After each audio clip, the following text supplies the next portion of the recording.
भारत माता की। भारत माता की। भारत माता की। ना तेलंगाना కుటుంబ సభ్యులందరికీ नमस्काराలు। आप सभी विकास के इस उत्सव में इतनी बड़ी संख्या में आए हैं। हम सभी आपके बहुत बहुत आभारी हैं। अभी से कुछ देर पहले मैंने तेलंगाना और देश के विकास से जुड़ी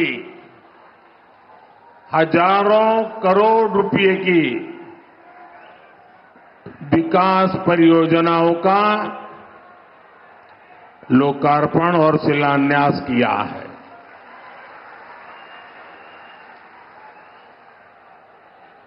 कुछ लोग आदत से मजबूर होते हैं, मेहनत करने की कुछ आदत भी कम होती है और इसलिए बड़ी सरल भाषा में कह देते हैं कि ये तो चुनावी सभा है। मेरे भाइयों बहनों और मेरे कुछ साथी जो भांति भांति का एनालिसिस करते हैं, जरा समझो ये चुनावी सभा नहीं है। चुनाव की तो अभी घोषणा भी नहीं हुई है। आज देश में विकास का जो उत्सव चल रहा है, उसमें मैं अपने तेलंगाना के भाइयों और बहनों के बीच ये विकास का उत्सव मनाने आया हूं। मेरी बात से आप सहमत हैं ना? सहमत हैं ना? इतनी बड़ी संख्या में माताएं बहनें आई हैं, आप सहमत हैं ना? मैं हिंदी बोलूंगा तो चलेगा ना? क्योंकि मैं तेलुगु में भाषण नहीं कर सकता हूं। लेकिन ये आपका प्यार है कि आप मेरी बात सुनना भी चाहते हैं, समझने का प्रयास भी करते हैं और फिर भी इतना प्यार देते हैं, इतना आशीर्वाद देते हैं। मैं आपका बहुत आभारी हूं। साथियों, बीजेपी की केंद्र सरकार किस स्पीड से और कितने बड़े स्केल से विकास उत्सव मना रही है, ये बताने के लिए मैं आपको और देश को, और ये जो बार बार चुनाव लिखते हैं ना, उनको खास मैं 15 दिन का हिसाब देता हूं। दे दूं आपको? मेरा 15 दिन का हिसाब दे दूं? देखिए 15 दिन में क्या क्या हुआ।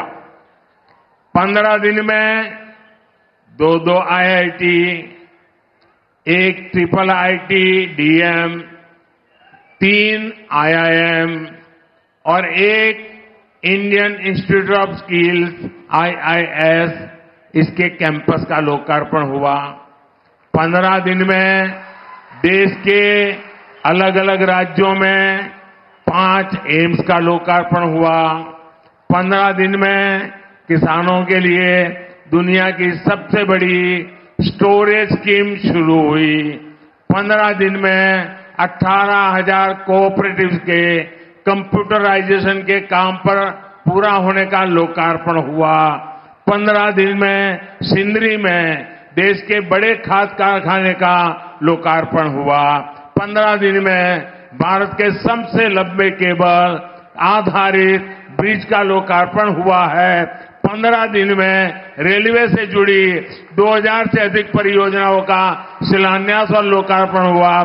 15 दिन में ही ऑयल और गैस सेक्टर से जुड़े 1.5 लाख करोड़ रुपए से ज्यादा के प्रोजेक्ट देश को मिले हैं। 15 दिन में ही केजी बेसिन में फर्स्ट ऑयल का लोकार्पण हुआ है।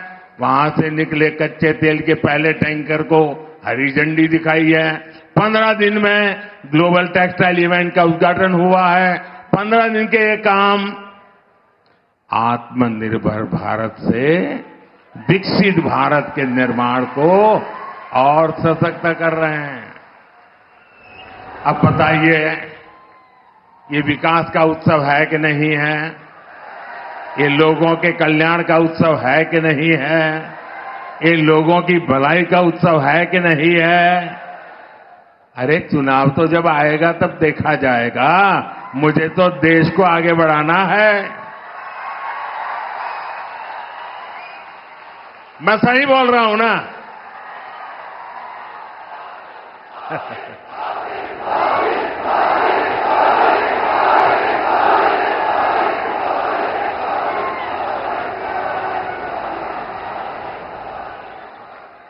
साथियों, कल भी मैंने, अब आप देखिए, ये चुनाव करते हैं, जरा देखिए, दिमाग खपाइए। कल भी मैंने दिन भर सभी मंत्री और भारत सरकार के सभी वरिष्ठ सचिव अधिकारी, यानी एक प्रकार से टॉप टीम, करीब 125 लोग, पूरा दिन भर उनके साथ बैठा और क्या किया? चुनाव की चर्चा नहीं की। वहां मैंने विकसित भारत निर्माण के लिए एक्शन प्लान पर एक एक मुद्दे की बारीकी से चर्चा की। विकसित भारत के एक्शन प्लान पर देश भर में 15 लाख लोग अब तक अपने सुझाव दे चुके हैं। 3,75,000 से ज्यादा स्टेक होल्डर्स अब तक इसमें सक्रिय रूप से जुड़े हैं। विकसित भारत के विजन को लेकर करीब 3,000 मीटिंग हो चुकी है। 3,000 मीटिंग। देश को विकसित बनाने के लिए दिन रात काम, करीब 1200 यूनिवर्सिटीज ने इसमें हिस्सा लिया है। बड़ी बात यह है कि इनमें अब तक करीब 11 लाख युवाओं ने हिस्सा लिया है, अपने मौलिक सुझाव दिए हैं, जो हमारे युवा विकसित भारत के सबसे बड़े निर्माता और सबसे बड़े लाभार्थी, ये हमारी बहुत बड़ी ताकत है। राष्ट्र के विकास के लिए भाजपा का यही कमिटमेंट है, जिसके कारण तेलंगाना के भी लोग पूरे जोश से कह रहे हैं। तेलंगाना के गांव से आवाज आ रही है। नौजवान भी बोल रहा है, बुजुर्ग भी बोल रहे हैं, महिलाएं भी बोल रही हैं, शहर वाले भी बोल रहे हैं, किसान भी बोल रहा है, मजदूर भी बोल रहा है। अब की बार 400 पार, अब की बार 4 వందలు తట్టాలి। బీజేపీకి ఓటు వేయాలి। साथियों, ये धरती रामजी गोंड और कोमाराम भीम जैसी महान विभूतियों की धरती है। आजादी के इतने दशकों तक तेलंगाना की इस धरती ने उन्होंने जो योगदान दिया, उस योगदान को कभी सम्मान नहीं दिया गया। 2014 के बाद बीजेपी की केंद्र में सरकार ने तेलंगाना के विकास को, आदिवासी समाज के सम्मान को इतना महत्व दिया। आप मुझे बताइए, क्या बीजेपी सरकार आने से पहले कोई कल्पना कर सकता था कि एक आदिवासी महिला देश की राष्ट्रपति बनेगी? कोई कल्पना कर सकता था?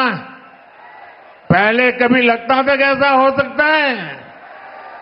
क्या कोई कल्पना कर सकता था कि भगवान बिरसा मुंडा के जन्मदिन को राष्ट्रीय पर्व के रूप में मनाया जाएगा? आदिवासियों के विकास के लिए देश में अलग मंत्रालय बनाने का काम बीजेपी सरकार ने ही किया था। आजादी की लड़ाई में जनजातीय समाज के योगदान को समर्पित म्यूजियम बनाए जा रहे हैं। ये काम भी केंद्र की बीजेपी सरकार ने शुरू किया है। हैदराबाद में जो म्यूजियम बन रहा है, हमने उसका नाम रामजी गोंड के नाम पर रखा है। साथियों, आदिवासी समाज को सम्मान मिले, ये परिवारवादी पार्टियों को बर्दाश्त नहीं हो सकता। हमने जनजातीय समाज के लिए जब भी फैसले किए, इन्होंने उन फैसलों का विरोध करने का कोई मौका नहीं छोड़ा है। साथियों, बीजेपी आदिवासी कल्याण को, आदिवासी गौरव को सर्वोच्च प्राथमिकता देते हुए काम कर रही है। आदिवासी समाज में भी जो लोग अति पिछड़े हैं, जो अब तक विकास से वंचित हैं, उनके लिए बीजेपी सरकार ने पीएम जनमन योजना शुरू की। इस योजना पर 24,000 करोड़ रुपए से ज्यादा खर्च किए जाएंगे। इसका लाभ हमारे तेलंगाना के भी चेंचू, कोलम, कोंडारेड्डी, थोटी, ऐसी छोटी छोटी जो आदिवासी समाज की जातियां हैं, दूर दूर है, ये इनके लिए लाभ मिलने वाला काम है। तेलंगाना को Sammakka Sarakka central tribal university स्थापित की जा रही है। साथियों, आज पूरे देश में मोदी की गारंटी, इसकी बहुत चर्चा है। यहां तेलंगाना के लोगों का सपना था कि टर्मरिक बोर्ड बने, था कि नहीं था? तेलंगाना के किसानों के लिए टर्मरिक बोर्ड अब एक सच्चाई बन चुका है कि नहीं चुका है? बन गया ना? मैंने कहा था कपास के किसानों की हर तरह से मदद करेंगे। बीजेपी सरकार ने कपास की एमएसपी में रिकॉर्ड वृद्धि की है। आज देश में 7 मेगा टेक्सटाइल पार्क बन रहे हैं। उनमें से एक मेगा पार्क तेलंगाना में बन रहा है। इसलिए लोग कहते हैं कि मोदी की गारंटी यानी गारंटी पूरी होने की गारंटी। మోదీ గ్యారంటీ అంటే గ్యారంటీగా పూర్తి అయ్యే గ్యారంటీ। साथियों, तेलंगाना के लोग ये जान चुके हैं कि परिवारवादी पार्टियों के चेहरे अलग हो सकते हैं, लेकिन चरित्र एक ही होता है। और ये चरित्र क्या है? दो पक्की चीजें हैं उनके चरित्र में, एक झूठ, दूसरा लूट। तेलंगाना में जैसे टीआरएस के बीआरएस बनने से कुछ नहीं बदला था, वैसे ही बीआरएस की जगह कांग्रेस से आने से कुछ नहीं बनने वाला, क्योंकि एक ही चट्टे बट्टे के लोग हैं ये। बीआरएस ने अपनी सरकार में कालेश्वरम प्रोजेक्ट जैसे घोटाले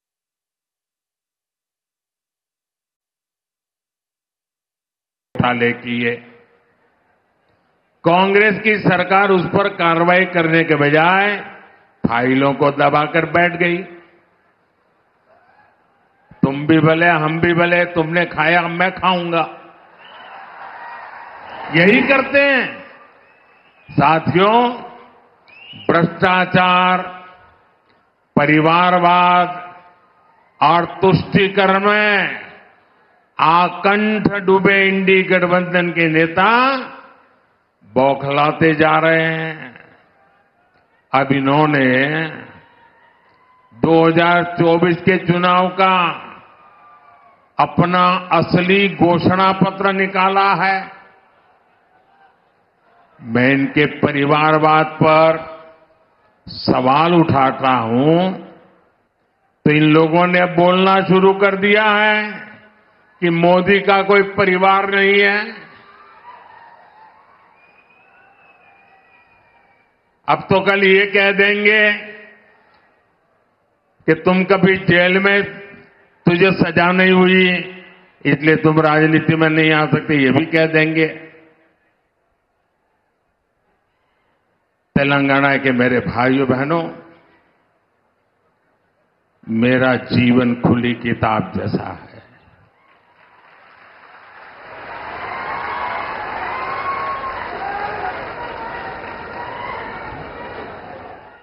आप मुझे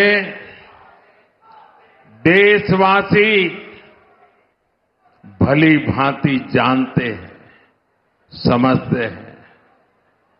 मेरी पल पल की खबर देश रखता है और कभी मैं रात देर तक जब काम करता हूं और खबर बाहर निकल जाती है तो देश से लाखों लोग मुझे लिखते हैं, बताते हैं कि इतना काम मत करिए, कुछ आराम करिए।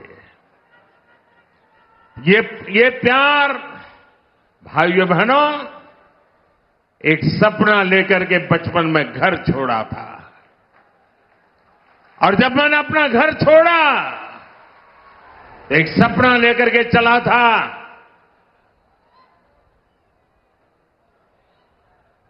कि मैं देशवासियों के लिए जीऊंगा।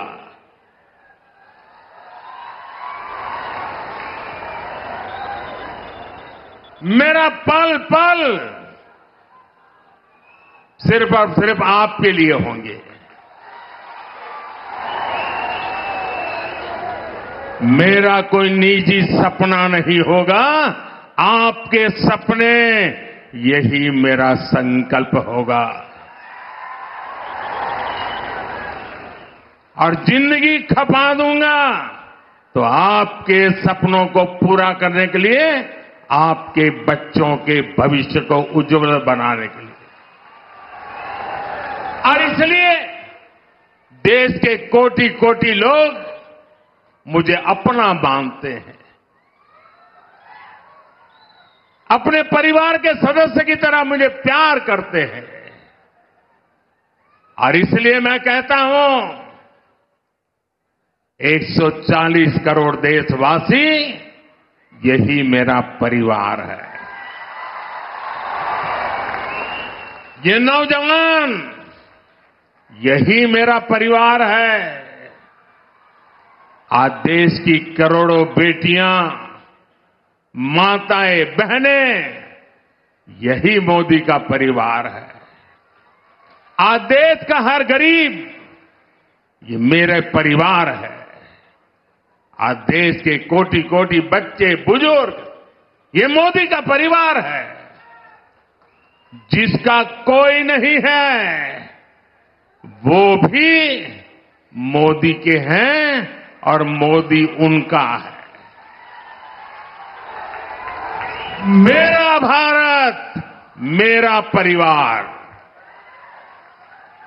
मेरा भारत, मेरा परिवार, यही भावनाओं का विस्तार लेकर के मैं सपनों को संकल्प के साथ सिद्ध करने के लिए आपके लिए जी रहा हूं, आपके लिए जूझ रहा हूं और आपके लिए जूझता रहूंगा।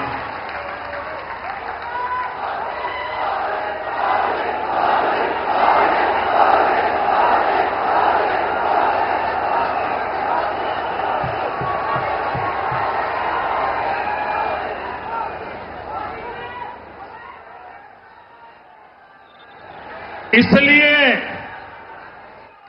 आज पूरा देश एक सुर में कह रहा है, मैं हूं मोदी का परिवार, मैं हूं मोदी का परिवार, नेने मोदी कुटुंबम। आप भी मेरे साथ बोलिए, मैं हूं मोदी का परिवार, मैं हूं, मैं हूं, मैं हूं, मैं हूं नेने मोदी कुटुंबम, नेने, नेने, नेने। साथियों, आखिर में मैं तेलंगाना के लोगों को, देश के अन्य लोगों का एक संदेश भी देना चाहता हूं और गर्व से भरे हुए लोगों को मैं कहना चाहता हूं, राम मंदिर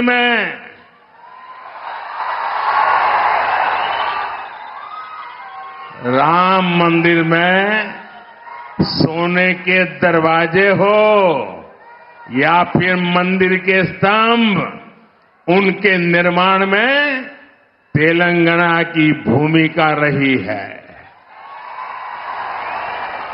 और इसके लिए पूरा देश तेलंगाना के लोगों का आभार व्यक्त करता है।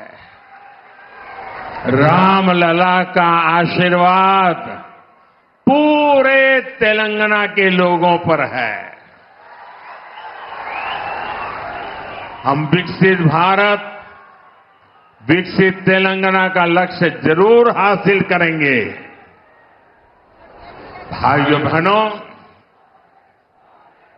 मैं आपसे यही आग्रह करता हूं कि 2047 25 साल हमारे पास है। इतनी मेहनत करनी है, इतनी मेहनत करनी है, देश को दुनिया के समृद्ध देशों की बराबरी में ला करके खड़ा रखना। हमारे मां बाप को तो मुसीबतों में जिंदगी गुजारनी पड़ी, लेकिन अपने बच्चों को मुसीबत में जीने के लिए मजबूर नहीं करेंगे। और इसलिए तेलंगाना, मुझे आपका आशीर्वाद चाहिए, मुझे आपका अपार प्रेम चाहिए। मैं आपका प्यार का भूखा हूं और एक सेवक के नाते आपको समर्पित हूं। मेरे साथ बोलिए, भारत माता की। दोनों मुट्ठी बंद करके पूरी ताकत से बोलिए, भारत माता की, भारत माता की, भारत माता की, भारत माता की। बहुत बहुत धन्यवाद।